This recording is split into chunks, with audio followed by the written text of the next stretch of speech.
Hello everyone, this is today's session of the Hindu newspaper analysis. Today we will cover mainly four issues. The first issue is on SEBI chairperson's conflicts of interest. The second issue is India needs to develop a care ecosystem. Third issue is OPEC plus output cut may push Indian refiners to source oil from America. The fourth issue is Himachal Pradesh Assembly passes bill raising marriage age for women to 21 from 18. So let's discuss all the issues on SEBI chairperson's conflict of interest. What is issue? New York-based Hindenburg Research has released a new set of documents to substantiate its accusation that the ongoing investigation into insider trading and other stock market violations by Adani Group by India's financial regulator to Securities and Exchange Board of India (SEBI) is compromised. कुछ दिन पहले Hindenburg के द्वारा एक report release की गई थी जिसमें उसने अडानी ग्रुप के अगेंस्ट कुछ इनसाइडर ट्रेडिंग और अदर स्टॉक मार्केट वायलेशंस से रिलेटेड कुछ एलिगेशंस इस अडानी ग्रुप के ऊपर लगाए थे और इस एलिगेशन को सब्सटेंशिएट करने के लिए इसने अब new set of document release किया है जिसके अंदर ये रिपोर्ट किया गया है कि अडानी ग्रुप के लिए इन्वेस्टिगेशन करने की जो रिस्पॉन्सिबिलिटी सेबी को दी गई है उसने इस ग्रुप के साथ कहीं ना कहीं कंप्रोमाइज़ किया है। जिस तरह से इन वायलेशंस का इन्वेस्टिगेशन होना चाहिए था उस तरह से नहीं किया गया। In its latest report, Hindenburg has included emails and publicly available records of stakes held by SEBI chairman Madhavi Puri Buch and her husband Dhaval Buch in Adani Group related entities that aided the Adani Group. Hindenburg की latest report के अंदर allegation को strong करने के लिए कुछ माधवी पुरी बुच और उनके हस्बैंड से रिलेटेड कुछ emails and publicly available record को यहाँ पर सामने रखा गया है। What is the SEBI chief accuse of? SEBI chief के ऊपर कौन कौन से एलिगेशंस यहाँ पर पुट किए गए हैं? At the centre of the allegation are the Buch hidden stakes in certain offshore funds in the Bermuda and Mauritius to tax havens and their professional engagement during and before Miss Bush tenure at the SEBI। Main allegation जो लगाए गए हैं इसके ऊपर वो बारामूडा and Mauritius के अंदर कुछ हिडन स्टेक्स से रिलेटेड है और ये जो हिडन स्टेक्स हैं ये मिस बुच के टेन्योर के टाइम पर यहाँ पर कुछ स्टेक्स लिए गए थे जो कि इलीगल है। साथ में सेबी की चेयरमैन के ऊपर ये भी एलिगेशन लगाए गए हैं कि इनका कुछ प्रोफेशनल एंगेजमेंट भी रहे हैं बारमूडा एंड मॉरिशस कंट्रीज के अंदर। Hindenburg assert concern on two fronts a conflict of interest and an ensuing collusion. Hindenburg की जो ये रिपोर्ट है ये टू टाइप के कंसर्न यहाँ पर असर्ट करती है। कॉन्फ्लिक्ट ऑफ इंटरेस्ट से रिलेटेड यहाँ पर कंसर्न है एंड सेकंड एंसुइंग कॉल्यूजन से रिलेटेड यहाँ पर कंसर्न है। Number one, the Bush opened an account with the Mauritius-based fund in 2015. The short seller said that SEBI's unwillingness to take meaningful action could stem from the chairperson's complicity in using the exact same funds as Mr. Adani. पहला जो main इनके ऊपर allegation है वो ये लगाया गया है कि इन्होंने 2015 में मॉरिशस बेस्ड एक अकाउंट ओपन कराया था और इन्वेस्टिगेशन के टाइम पर शॉर्ट सेलर का ये कहना है कि सेबी को जिस तरह से इन्वेस्टिगेशन करने की रिस्पॉन्सिबिलिटी दी गई थी उसने मीनिंगफुल एक्शंस नहीं किए हैं। इट मीन्स इसको जो अडानी ग्रुप में इन्वेस्टिगेशन करने की जो रिस्पॉन्सिबिलिटी दी गई थी उस तरह की रिस्पॉन्सिबिलिटी इन्होंने फॉलो नहीं किया है। Number two, other side of accusations relate to their professional engagement. In 2013, Ms. Bush had set up a consulting firm, Agora Partners, in India and Singapore, respectively. दूसरा जो इनके ऊपर एक्यूजेशन लगाया गया है वो प्रोफेशनल एंगेजमेंट से रिलेटेड है। सेबी के चेयरपर्सन होते हुए वो किसी भी प्रोफेशनल एंगेजमेंट का पार्ट नहीं बन सकती, ये सेबी का कोड ऑफ कंडक्ट है। बट यहाँ पर इन्होंने प्रोफेशनल एंगेजमेंट का जो वर्क है उन्होंने किया है। 2013 में मिस बुच ने एक कंसल्टिंग फर्म अगोरा पार्टनर्स यहाँ पर सेटअप की थी। इंडिया और सिंगापुर दोनों कंट्रीज के पहले इन्होंने इंडिया में ये सेटअप किया था, उसके बाद सिंगापुर के अंदर ये कंसल्टिंग फर्म सेटअप की थी। Important to note that she became a full-time member with SEBI in April 2017 before being elevated as the chairperson in March 2022। मार्च 2022 में ये सेबी के चेयरमैन बन जाती है मिस बुच। उससे पहले अप्रैल 2017 तक ये फुल टाइम मेंबर सेबी की रही हैं। SEBI's code on conflict of interest for members of board stipulate that full-time member can neither hold any office of profit nor engage in any professional activity that involve receiving any fee or payment। SEBI का code on conflict of interest for members of board, इसका जो code है वो ये stipulate करता है कि कोई भी सेबी का फुल टाइम मेंबर अगर है तो वो किसी भी ऑफिस ऑफ प्रॉफिट होल्ड नहीं कर सकता है और किसी भी टाइप की प्रोफेशनल एक्टिविटी जो कि फी और पेमेंट रिसीविंग से रिलेटेड है वो किसी भी प्रोफेशनल एक्टिविटी में एंगेज नहीं कर सकता है। However, the short seller accused her of transferring only the 100% stake in the Singapore unit after her appointment the top post, and that too only in 2022। Hindenburg says Bush remained 100% shareholder of Agora Partners Singapore until March 16, 2022, per Singaporean record owing it during his entire time as a SEBI full-time member। Hindenburg का कहना है कि इन्होंने जो consulting firm अगोरा partners Singapore के अंदर open की थी 16 मार्च 2022 तक ये उस अगोरा पार्टनर कंपनी की 100% शेयर होल्डर रहे हैं, जो कि सेबी के कोड ऑफ कंडक्ट का एक वायलेशन है। She only transferred her share into her husband's name 2 weeks after her appointment as SEBI chairperson। The last side of accusation concern her husband Dhaval Buch. तीसरा साइड जो एक्यूजेशन का है वो उनके हस्बैंड धवल बुश से रिलेटेड है। The short seller stated that mister Buch notwithstanding a lack of prior experience in either real estate nor fund management was appointed senior advisor at the investment management firm Blackstone in 2019। तीसरा accusation इनके ऊपर ये लगाया गया है कि इनके जो हस्बैंड होते हैं धवल बुश, उन्हें किसी भी टाइप का रियल एस्टेट और फंड मैनेजमेंट से रिलेटेड कोई एक्सपीरियंस नहीं था।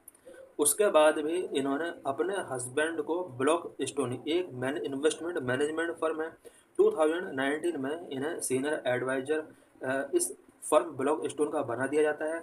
With Miss Buch employed at SEBI the report accuse that SEBI proposed approved and facilitated major changes to real estate investment trust policies and rules on listing and other stock market related activities। SEBI का ये कहना है कि जिस time पर सेबी की chairperson miss Bush थी उस टाइम पर उन्होंने real estate investment trust policies and rules को काफ़ी चेंज किया था और साथ में स्टॉक मार्केट के अंदर भी कुछ इस तरह के चेंजेस किए गए कि इनके पति के द्वारा हैंडल की जा रही ब्लॉक स्टोन फर्म को कहीं ना कहीं प्रॉफिट हुआ है। इट मीन्स मिस बुश ने अपने हस्बैंड को प्रॉफिट पहुंचाने के लिए रियल एस्टेट इन्वेस्टमेंट ट्रस्ट की पॉलिसीज और रूल्स को चेंज किया है। साथ में स्टॉक मार्केट के अंदर भी कुछ पॉलिसीज एंड रूल को इस तरह से चेंज किया गया है कि इनके हस्बैंड को डायरेक्टली उससे फ़ायदा हुआ। Thus enabling Blockstone, one of the largest REID sponsors in India, to benefit from the changes Hindenburg alleged। Hindenburg ने यह एलिगेशन लगाया है कि ये जो भी चेंज किए गए मिस बुश के द्वारा उनका प्रॉफिट इनके हस्बैंड को कहीं ना कहीं डायरेक्टली इनडायरेक्टली तरीके से मिला है। Where do we stand now? The Supreme Court in an order this January had sought SEBI to prove whether the losses suffered by Indian investors because of Hindenburg's erstwhile report involved any infraction of the law। January month में supreme court of India ने सेबी से पूछा कि आप ये prove करने की कोशिश कीजिए कि हिंडनबर्ग की जो ये रिपोर्ट जनवरी से पहले आई थी क्या उस रिपोर्ट के अकॉर्डिंग किसी टाइप का इन्फ्रैक्शन ऑफ लॉ हुआ है। SEBI issued a so-called notice to the short seller this June। It is unfortunate that instead of replying to the so-called notice, they have chosen to attack the credibility of SEBI and attempt character assassination of the chairperson, SEBI said। SEBI ने short seller को इसके regarding एक सोकोज notice send किया था। सोकोज notice के reply में stake holders ने कहीं ना कहीं सेबी की जो क्रेडिबिलिटी है उस पर अटैक किया है, और इसका जो चेयरपर्सन थे उसके ऊपर भी क्वेश्चन मार्क उन्होंने रेज किया है। इट मीन सब कुछ ठीक ठाक यहाँ पर सेबी और उसके चेयरमैन में नहीं चल रहा था। In fact the apex court has report to transfer the investigation from SEBI to special investigation agency और द सीबीआई। सुप्रीम कोर्ट ने हिंडनबर्ग के एलिगेशन के लिए किसी टाइप का अभी ये जो इन्वेस्टिगेशन है सेबी से ट्रांसफ़र करने के लिए कोई ऑर्डर नहीं दिया है, यानी एसआईटी या सीबीआई की जो मांग की जा रही है उसके रिगार्डिंग अभी किसी टाइप का रूल नहीं किया गया है सुप्रीम कोर्ट की तरफ से। But it noted that it would exercise its powers in extraordinary circumstances if the competent authority display a glaring, willful and deliberate inaction in carrying out the investigation. But Supreme Court ने कहा है कि investigation को carry out करने में अगर competent authority के द्वारा इनेक्शन शो होता है, glaring, wilful and deliberate inaction अगर किया जाता है, तो Supreme Court extraordinary circumstances की जो उसे पावर मिली हुई है उसका यूज कर सकती है। India needs to develop a care ecosystem. India के अंदर केयर इकोसिस्टम को डेवलप करने की ज़रूरत है। इट मीन्स वुमेन को बहुत सारी रिस्पॉन्सिबिलिटीज हाउस के अंदर फॉलो करनी होती है। उसके बाद उन्हें अगर जॉब होल्डर वुमेन है तो उसको जॉब भी देखना होता है, और घर के अंदर चिल्ड्रन से लेकर और ऑल मेंबर्स की केयर भी उसको करना पड़ता है। What is issue? A low female labor force participation rate has been the focus of bulk of discussions around women's empowerment. जब भी वुमेन एम्पावरमेंट से रिलेटेड डिस्कशन किए जाते हैं तो FLFPR female labour force participation rate जो कि बहुत ही कम है इंडिया के अंदर, इसको जरूर फोकस किया जाता है डिस्कशन में, क्योंकि जब तक वुमेन पार्टिसिपेट रेट नहीं बढ़ेगा तब तक एम्पावरमेंट वुमेन के अंदर नहीं आएगा। According to economic survey 2023-24 against a world average of 47.8%, the female labour force participation rate in India was 37% 22-23 का जो इकोनॉमिक सर्वे आया था उसमें इंडिया के अंदर female labour force participation rate था 2022-23 में वो ओनली 37% था। इट मीन्स ओवरऑल जो लेबर फोर्स इंडिया के अंदर वर्किंग है उसका सिर्फ 37% पर ही वुमेन वर्क कर रही है, जबकि वर्ल्ड एवरेज अगर देखा जाए तो world average 47.8% labour female labour force participation rate है। Although it increased from 23.3% in 2017-18, 2017-18 के साथ अगर कंपेयर किया जाए तो 2017-18 में 23.3% female labour force participation rate India के अंदर था। Women's active participation in economy is crucial for reducing gender inequality. अगर हमें जेंडर इनइक्वालिटी को रिड्यूस करना है तो उसके लिए इकोनॉमी के अंदर वुमेन के पार्टिसिपेशन को इंक्रीज करना होगा। Key reasons for women's low economic participation. India के अंदर women participation economic participation low क्यों है, इसके क्या क्या रीजन्स हैं। A key reason for women's low economic participation is the disproportionately high burden of care that they shoulder within the family. क्योंकि women को केयर का बर्डन मिला हुआ है, चाइल्ड का भी उन्हें केयर करना है और फैमिली के अदर मेंबर्स को भी केयर करना है, तो ये एक डिसप्रोपोर्शनली हाई बर्डन है। डिसप्रोपोर्शनली इसलिए है क्योंकि मैन को उतना रिस्पॉन्सिबिलिटी नहीं दी गई है हाउस के अंदर जितना वुमेन को दिया गया है, स्पेशली केयर से रिलेटेड और हाउस होल्ड वर्क से related. This ranges from child care to the care of other household members including the elderly, sick and disabled. Women के पास बहुत ज़्यादा हाई बर्डन होता है फैमिली के अंदर।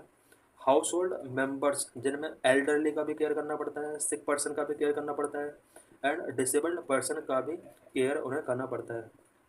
Added to these care responsibility is other domestic work, कुछ और भी डोमेस्टिक वर्क उन्हें केयर करने के साथ साथ करने होते हैं। In India women age 15 to 64 years spend about 3 times more time daily than man on unpaid domestic work. India के अंदर अनपेड डोमेस्टिक वर्क जो होता है उसमें वुमेन को मैन के कंपेयर में 3 times ज़्यादा वर्क करना होता है। Responding to child care needs. Child care needs बहुत ही ज़रूरी है ताकि वुमेन इकोनॉमी में अपना रोल प्ले कर सके और बाहर जाके वो जॉब कर सके। To encourage women's participation in the labor force, attention is now being paid to child care. Some state government have focused on building support services through the existing Anganwadi network. Labour force participation अगर women का बढ़ाना है तो इसके लिए child care पर ध्यान देना होगा। कुछ स्टेट गवर्नमेंट हैं जहां पर आंगनवाड़ी नेटवर्क के थ्रू इस तरह के सर्विसेज को सपोर्ट किया गया है। In the 2024-25 budget, there has been a 3% increase in the Ministry of Women and Child Development budget for the Integrated Child Care and Nutrition Program, Saksham Anganwadi and Poshan 2.0 scheme। 2024-25 का जो ये budget आया है उसमें ministry of women and child development के अंदर children के integrated support के लिए एंड न्यूट्रिशन प्लान के लिए 3% का यहाँ पर बजट को इंक्रीज किया गया है लास्ट ईयर का कंपेयर में अगर देखा जाए। स्पेशली इसको सक्षम आंगनवाड़ी एंड पोषण 2.0 स्कीम के नाम से जाना जाता है। The ministry has been working towards a policy framework to address the need for child care. Child care की नीड को एड्रेस करने के लिए मिनिस्ट्री पॉलिसी फ्रेमवर्क पर भी वर्क कर रही है। इट मीन्स चाइल्ड केयर एक बहुत बड़ा चैलेंज बन जाता है अगर वर्किंग वुमेन है, अगर वो ऑफिस जाकर जॉब करना चाहती है। बट मिनिस्ट्री ने यहाँ पर इसके रिगार्डिंग एक पॉलिसी फ्रेमवर्क करने की कोशिश की है। Different models of community based creches for children are operational in part of some state with partnership between government and non government bodies. Child care के लिए गवर्नमेंट और नॉन गवर्नमेंट बॉडीज के partnership के साथ कुछ स्टेट के अंदर community based creches models establish किए गए हैं। इट मीन्स चाइल्ड केयर के लिए कुछ सेंटर्स ओपन किए गए हैं गवर्नमेंट और नॉन गवर्नमेंट बॉडीज़ के पार्टनरशिप के साथ। It would be worthwhile to review these models for replicability, financial sustainability and scalability. Government को चाहिए कि वो इस तरह के मॉडल की replicability, financial sustainability and scalability को फोकस करे। A more wide spread network of creches suitable to the local context and population is required in rural, tribal and urban area to facilitate the participation of women in work force. Women को work force में facilitate partnership को facilitate करने के लिए rural areas में, tribal areas में और urban areas में भी ज़्यादा से ज़्यादा इस टाइप का जो इनिशिएटिव है गवर्नमेंट और नॉन गवर्नमेंट बॉडीज़ के पार्टनरशिप के थ्रू कम्युनिटी बेस्ड क्रेचेज जिस तरह से ओपन किए गए हैं, ये इस तरह के creches rural, tribal and urban areas में भी ओपन होना चाहिए। Hence, for women to participate in economy, their care responsibility need to shift elsewhere। Women के पार्टिसिपेशन को इकोनॉमी में बढ़ाने के लिए उनके केयर रिस्पॉन्सिबिलिटीज़ को शिफ्ट करना होगा, क्योंकि इंडिया के अंदर अभी जो केयर रिस्पॉन्सिबिलिटीज़ हैं वो ओनली वुमेन के पास है। अब इसको शिफ्ट करना होगा। मैन को भी अपना रोल उतना ही प्ले करना चाहिए जितना वुमेन अपना रोल प्ले करती है, स्पेशली केयर टेकिंग के मैटर पर। ऑफलोडिंग रिस्पॉन्सिबिलिटी को किस तरह से कम किया जा सकता है? To offload women's care responsibility, it is crucial to create an ecosystem that respond to the household care needs while protecting the right of care workers। Women's की रिस्पॉन्सिबिलिटी को ऑफलोड करने की ज़रूरत है और इसके लिए हमें सोसाइटी के अंदर एक ऐसा इकोसिस्टम क्रिएट करना होगा जिसमें हाउस होल्ड केयर जो किया जाएगा वो उसका जो शेयर है वो वुमेन से शिफ्ट करके मैन को दिया जाए। This ecosystem must provide for safe quality and affordable care by care workers who are well trained, earn decent wages and demand dignity and respect for their work।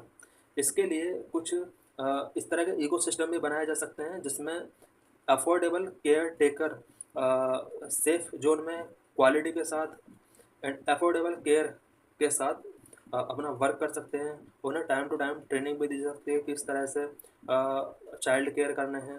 उनको proper decent veg भी मिलना चाहिए, community dignity उन्हें मिलना चाहिए।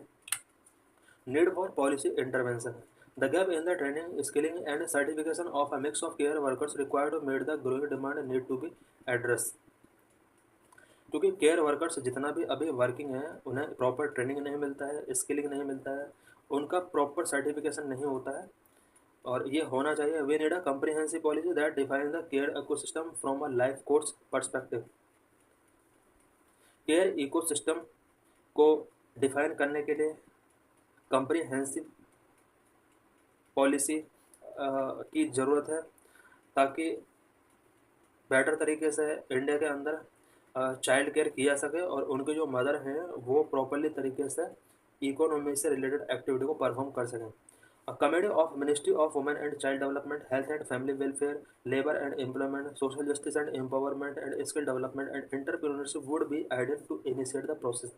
इस process को initiate करने के लिए, it means comprehensive policy making करने के लिए, ministry of women and child development, health and family welfare, labour and employment, social justice and empowerment, skill development and entrepreneurship, इन सारी मिनिस्ट्री और डिपार्टमेंट को एक साथ मिलकर कम्प्रिहेंसिव पॉलिसी मेकिंग करना होगा। This issue is related to OPEC plus. What is Organization of Petroleum Exporting Countries? OPEC means Organization of Petroleum Exporting Countries. OPEC is a permanent intergovernmental organization which created at the Baghdad Conference in 1960 by Iran, Iraq, Kuwait, Saudi Arabia and Venezuela. OPEC एक permanent inter governmental organisation है जो कि 1960 में Baghdad conference जब हुआ था उस time पर इसको क्रिएट किया गया था। मेनली 5 कंट्रीज थे जिन्होंने इसको इस्टेब्लिश किया था: Iran, Iraq, Kuwait, Saudi Arabia and Venezuela. It aims to manage the supply of oil and set the price of oil in the world market. OPEC का जो मेन टारगेट है या M है वो पूरे वर्ल्ड को ऑयल सप्लाई करना, उसको मैनेज करना है, साथ में वर्ल्ड मार्केट के अंदर ऑयल के प्राइस को सेटअप करना है to avoid fluctuations that affect the economies of both producing and purchasing countries. OPEC oil producing and purchasing countries के अंदर अगर कुछ फ्लक्चुएशंस आते हैं इकोनॉमीज में, उसको भी कहीं ना कहीं अवॉइड करने के लिए वर्क करता है। Its headquarter is in Vienna, Austria. इसका हेडक्वार्टर ऑस्ट्रिया के अंदर वियना में है। OPEC membership is open to any country that is a substantial exporter of oil. कोई भी कंट्री इस ऑर्गेनाइजेशन को ज्वाइन कर सकता है जो ऑयल का एक्सपोर्ट करता है। Gabon terminated its membership in January 1995. However, it rejoined the organization in July 2016. 1995 जनवरी में गेबोन ने अपना जो मेंबरशिप है उसको टर्मिनेट कर लिया था, बट 2016 में इस ऑर्गेनाइजेशन को दोबारा इसने ज्वाइन कर लिया था। Till 2019 OPEC has a total of 14 member countries. 2019 तक 14 इसके मेंबर कंट्रीज थे: Iran, Iraq, Kuwait, United State Emirates, UAE, Saudi Arabia, Algeria, Libya, Nigeria, Gabon, Equatorial Guyana, Republic of Congo, Angola, Ecuador and Venezuela. ये सब OPEC के member countries हैं। Specially 14 members 2019 तक थे। International energy agency. International Energy Agency is an autonomous organization which works to ensure affordable, reliable and clean energy. International energy agency एक autonomous organisation है जो कि affordable, reliable and clean energy को ensure करता है। पूरे वर्ल्ड के अंदर एनर्जी अफोर्डेबल होनी चाहिए, रिलायबल होनी चाहिए एंड क्लीन एनर्जी को इंश्योर करने का वर्क इस ऑर्गेनाइजेशन का है। ये एक ऑटोनोमस ऑर्गेनाइजेशन है। It was established in 1973 due to oil crisis after the OPEC cartel had shocked the world with a steep increase in the oil prices. 1973 में IEG international energy agency establish किया गया था और क्योंकि उस time पर एक ऑयल क्राइसिस आया था, ओपेक कार्टेल के द्वारा जो कॉस्ट थी वो बहुत ज़्यादा इंक्रीज कर दी गई थी, ऑयल प्राइसेस को इंक्रीज कर दिया गया था। उसके बाद इसको सेटअप किया गया था। It's headquarter is in Paris, France. France के पेरिस में इसका हेडक्वार्टर है। The IEA has 4 main areas of focus. 4 main areas पर ये वर्क करता है। नंबर 1 एनर्जी सिक्योरिटी के लिए वर्क करता है। नंबर 2 इकोनॉमिक डेवलपमेंट में अपना रोल प्ले करता है। नंबर 3 एनवायरमेंटल अवेयरनेस पर अपना फोकस करता है। इंगेजमेंट वर्ल्ड वाइड पर ये अपना फोकस करता है। India became an associate member of IEA इन 2017। 2017 में इंडिया इसका एक एसोसिएट मेंबर बना था। Country Mexico officially become the international energy agency 30th member country in February 2018 and its first member in Latin America. Latin America का जो first country इसका member बना था वो मैक्सिको बना था। 13th नंबर का ये कंट्री था। 2018 फरवरी में इसने इसको ज्वाइन किया था। Himachal Pradesh assembly pass bill raising marriage age for women to 21 years to 18 from 18। Y news. The Himachal Pradesh State Assembly on August 27, 2024 passed a bill increasing the minimum age of marriage for women from 18 to 21 years in order to support gender equality and higher education। Gender equality और higher education को support करने के लिए Himachal Pradesh state assembly ने कल यानी 27 अगस्त को एक बिल पास किया है, जिसमें वुमेन के लिए जो मैरिज एज मिनिमम होगा अब 21 ईयर होगा, पहले 18 ईयर था। Himachal Pradesh became the first state in the country to enact the legislation to increase the marriage age of girls to 21। Himachal Pradesh इस तरह का पहला स्टेट बन गया है जिसने मैरिज का मिनिमम एज 18 ईयर से 21 ईयर कर दिया है। Why it is necessary. 18 year से 28 ईयर मैरिज का मिनिमम एज करना क्यों इम्पोर्टेंट है करंट में। In today's world the women are progressing in every field. आज वुमेन एवरी फील्ड में वर्क कर रही हैं। The early marriage however act as a hindrance not only in the progress of their career but also in their physical development. पहले जब minimum age 18 years था उस time पर उसकी वजह से बहुत सारे हिंड्रेंस फेस करने पड़ रहे थे वुमेन को। उनका कैरियर में प्रोग्रेस नहीं हो पाता था और फिजिकल डेवलपमेंट भी उनका प्रॉपर्ली तरीके से नहीं हो पाता था। तो कैरियर और फिजिकल डेवलपमेंट की वजह से इस एज को 21 ईयर किया गया है। In order to provide for gender equality and opportunity of obtaining higher education it has become necessary to increase the minimum age of marriage for the girls. Gender equality को provide करने के लिए and higher education में opportunities open करने के लिए minimum age को 18 year से 21 ईयर करना बहुत ही नेसेसरी हो गया है और ये मोस्ट ऑफ द स्टेट के अंदर ऐसा होना चाहिए।